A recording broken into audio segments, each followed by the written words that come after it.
Welcome back students.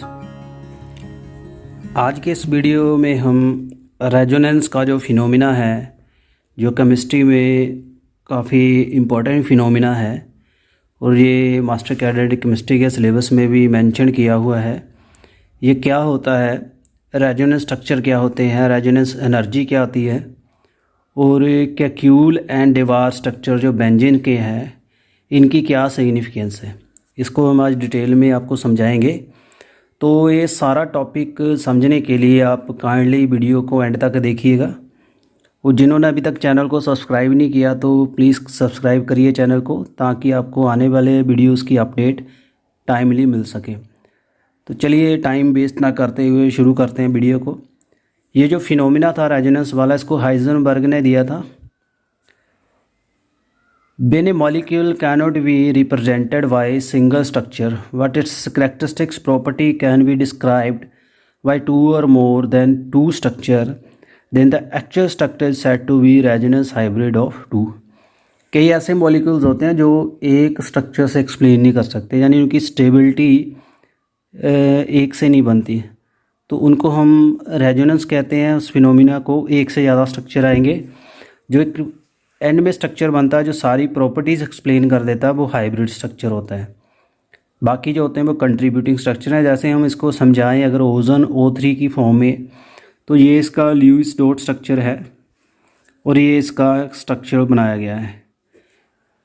In this case oxygen atom has an octet of the electron. According to this structure there is one single bond and one double bond. एक single bond है, एक double bond है। और जो इसमें single bond है उसकी जो एक्सपेक्टेड जो बॉन्ड लेंथ है 148 पिकोमीटर है, डबल की 121 पिकोमीटर।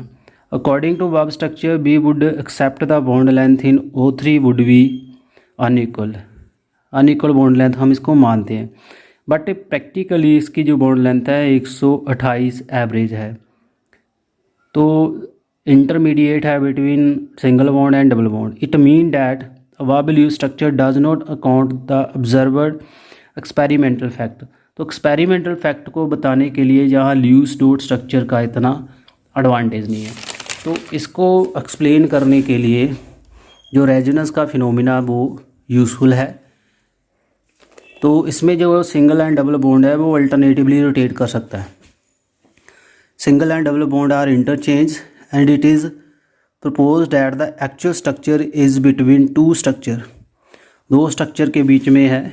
जो दो स्ट्रक्चर है उसको हम रेजोनेंस स्ट्रक्चर या कंट्रीब्यूटिंग स्ट्रक्चर कहते हैं। जैसे पहला ये स्ट्रक्चर है, इसमें जो डबल बॉन्ड इस साइड है 121 पिकोमीटर, इधर है 148 पिकोमीटर, तो इधर दूसरे बी स्ट्रक्चर में डबल बॉन्ड दूसरी साइड शिफ्ट हो गया। तो एंड में जो पार्शली डबल बॉन्ड दोनों पे आ रहा है, पार्शली सिंगल बॉन्ड दोनों पे आ रहा है, जो एंड का जो स्ट्रक्चर है इसको हम हाइब्रिड स्ट्रक्चर कहते हैं और इसको हम 3 लाइन से शो करते हैं। सो ये एक रियल फिनोमिना नहीं है, ये थ्योरेटिकल आइडिया है, but it is useful. So the oxygen O3 जो ओजोन है is represented as resonance hybrid of structure A and B। इसमें जो स्ट्रक्चर C है वो दोनों का हाइब्रिड स्ट्रक्चर है। अब इसकी कंडीशंस क्या है जब हम रेजोनेंस स्ट्रक्चर को राइट करते हैं, लिखते हैं? Contributing structure should have the same atomic position. Atom की पोजीशन हमने चेंज नहीं करनी, जहाँ जहाँ एटम है वहीं रखने हैं। Contributing structure should have the same number of unpaired electron octet complete होना चाहिए।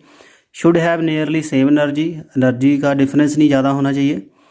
और structure should be written that the negative charge is present on an electronegative atom and positive on the electropositive. जो negative charge है वो electronegative के ऊपर ही रहना चाहिए और इलेक्ट्रोपॉजिटिव के ऊपर पॉजिटिव चार्ज रहना चाहिए।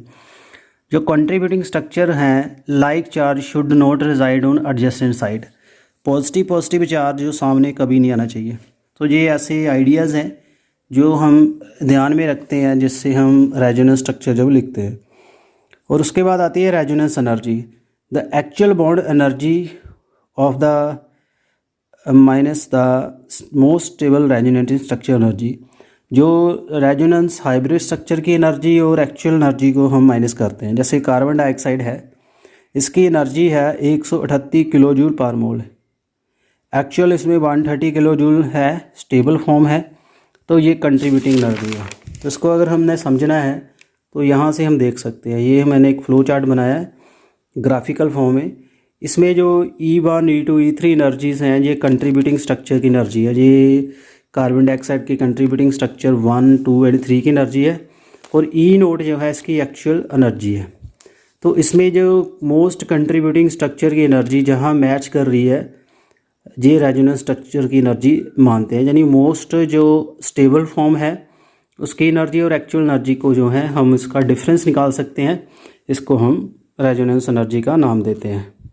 सो E3 से E0 माइनस करेंगे। अब कैरेक्टरिस्टिक्स क्या है रेजोनेंस के? Contributing structure do not have real existence, ये रियल नहीं होते। Bond length in the resonating structure become equal to single bond both in O3 and single bond double bond. Carbon carbon में जो bond बन रहे हैं उसमें सेम रहेगी बेंजीन की एग्जाम्पल में। So resonance hybrid has the lowest energy and the greatest stability. जो हाइब्रिड स्ट्रक्चर है उसकी एनर्जी सबसे कम होती है और कंट्रीब्यूटिंग स्ट्रक्चर से ज़्यादा स्टेबल होता है। Greater is the resonance structure, greater is the stability. जितनी रेजोनेंस एनर्जी आएगी ग्रेटर होगी उतनी स्टेबिलिटी ज़्यादा होगी। सो रेजोनेंस एक क्रिटिकल प्रैक्टिकल नहीं है, थ्योरेटिकल आइडिया है। तो मुझे उम्मीद है आपको इतना क्लियर हो गया होगा। आगे हम क्यूकल स्ट्रक्चर एंड डेवा स्ट्रक्चर जो हैं बेंजीन के केस में आते हैं उसको हम करेंगे। Contributing structure should not differ much in the energy. जो कंट्रीब्यूटिंग स्ट्रक्चर्स होते हैं उनमें डिफरेंस नहीं होना चाहिए एनर्जी का। This is the main condition जो है रेजोनेंस के लिए। The individual structure of similar energy contribute equally to resonance hybrid. Canonical structure with somewhat higher energy may also contribute to resonance hybrid, but higher the energy of particular structure lesser is the contribution। यानी सारे structure चाहे उसकी energy ज़्यादा हो या कम हो वो resonance को फेवर करते हैं, बट जिसकी एनर्जी का गैप कम होगा, जिन स्ट्रक्चर की एनर्जी इक्वल होगी वो ज़्यादा फेवर करते हैं, कंट्रीब्यूशन ज़्यादा होता है। तो इसको समझाने के लिए उन्होंने बेंजीन का जो रेजोनेंस बनाए हैं ये दो तरह से बनाते हैं। एक ये स्ट्रक्चर है इसको हम कहते हैं कैक्यूल स्ट्रक्चर, ये दूसरा दीवार है, पार्टीशन आ रही है इसमें।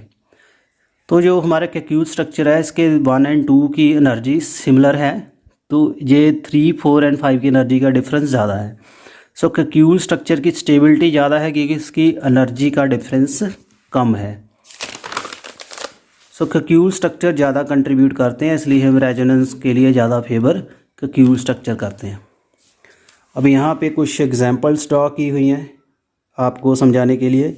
सल्फर डाइऑक्साइड का जो है ये रेजोनेंस स्ट्रक्चर है, इसमें डबल बॉन्ड अल्टरनेटिव हो रहा है SO3 का।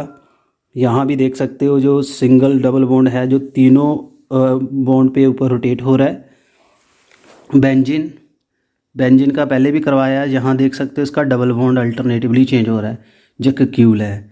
NO3 नेगेटिव में भी जो डबल बॉन्ड है वो तीनों के ऊपर रोटेट हो रहा है। So friend this was all about the phenomena of the resonance, और मुझे उम्मीद है जी आपको काफ़ी अच्छे से समझ आ गया होगा और now you can easily attempt the questions from this. So resonance में जो कैक्यूल स्ट्रक्चर बेंजीन का है ये भी सिलेबस में मेंशन्ड है। मुझे उम्मीद है आपने ये भी समझ लिया होगा। स्टेबल क्यों होता है? क्योंकि इसमें एनर्जी डिफरेंस कम होता है। और कैरेक्टरिस्टिक्स क्या होते हैं रेजोनेंस के ये भी आपके पड़ गए होंगे दिमाग में, और ये कैसे निकलते हैं रेजोनेंस एनर्जी ये भी समझ आ गया होगा। और कंडीशंस क्या है जब हम रेजोनेंस स्ट्रक्चर को लिखते हैं ये भी आपके समझ आ गई होंगी। और अल्टरनेटिव जो ओजोन की एग्जांपल से समझाया है इसमें contributing structure and resonance hybrid structure ये भी समझ आ गया होगा। सो फ्रेंड्स ये था सारा फिनोमिना ऑफ द रेजोनेंस, और मुझे उम्मीद है आप इस वीडियो को ज़्यादा से ज़्यादा शेयर करोगे, ज़्यादा से ज़्यादा मोटिवेटेड होके मैं वीडियो और बना पाऊँगा। सो बाकी के टॉपिक के लिए चैनल के साथ बने रहिए, और आपको ये वीडियो मेरे कैसे लगते हैं काइंडली कमेंट करिए, नेगेटिव करिए, पॉजिटिव करिए, मुझे मोटिवेशन मिलेगा। और ज़्यादा से ज़्यादा शेयर करिए ताकि स्टूडेंट्स को इसका एडवांटेज हो सके, वो टाइमली एडवांटेज ले सके। और मास्टर कैडर की डेट भी एक्सटेंड हो गई है, तो ये आपके लिए गुड न्यूज़ है, आप अच्छे से प्रेपरेशन कर सकते हो। तो नोट्स केमिस्ट्री के भी तैयार हैं, आप केमिस्ट्री के नोट्स चाहते हो तो ले सकते हो। Thank you very much, and ऐसे ही चैनल के साथ बने रहिए।